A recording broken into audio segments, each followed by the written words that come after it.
The Airbnb I had booked for my weekend escape was a charming rustic cottage nestled deep in the woods.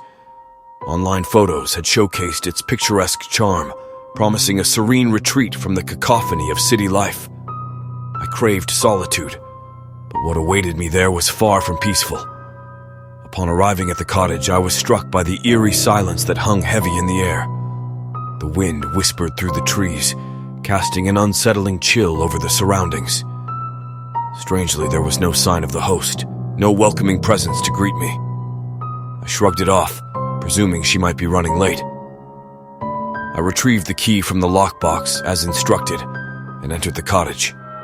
The living room appeared as if it had been abandoned in haste, with mismatched furniture and a layer of dust covering everything. Cobwebs clung to the corners, and the remnants of what appeared to be an abandoned meal sat on the dining table. Undeterred by the strange disarray, I decided to make the best of it. I unpacked my belongings and settled into the bedroom, which was surprisingly tidy compared to the rest of the cottage.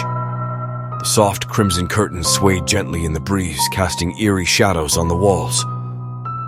As the evening deepened, the disconcerting silence lingered, intensifying my unease.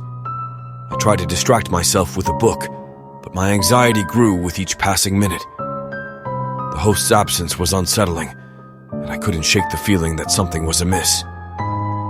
Then, as the clock struck midnight, the tranquility shattered. A series of loud, persistent knocks echoed through the cottage, rattling my nerves.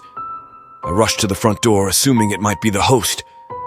But when I flung it open, there was nothing but darkness. No sign of a visitor, no trace of life beyond the threshold.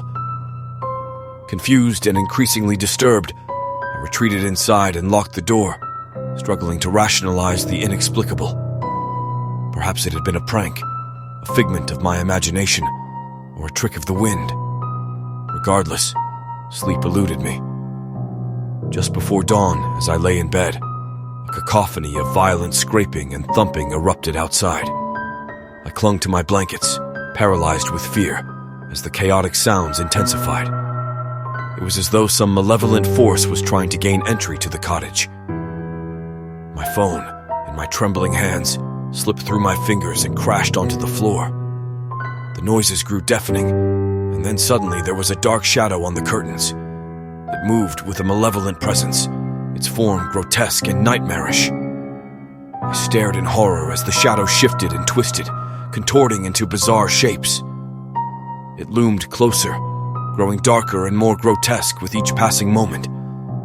Panic surged within me as I realized that whatever this entity was, it was not bound by the laws of the living. The last thing I remember was the shadow engulfing me, its oppressive darkness swallowing me whole. The night descended into a realm of terror and madness, and I ceased to exist in the world of the living. To this day, the cottage stands empty, a place where darkness reigns and the living dare not venture. The memory of that fateful night haunts those who hear the tale, a chilling reminder that some mysteries are best left unsolved, and some places are better left untouched.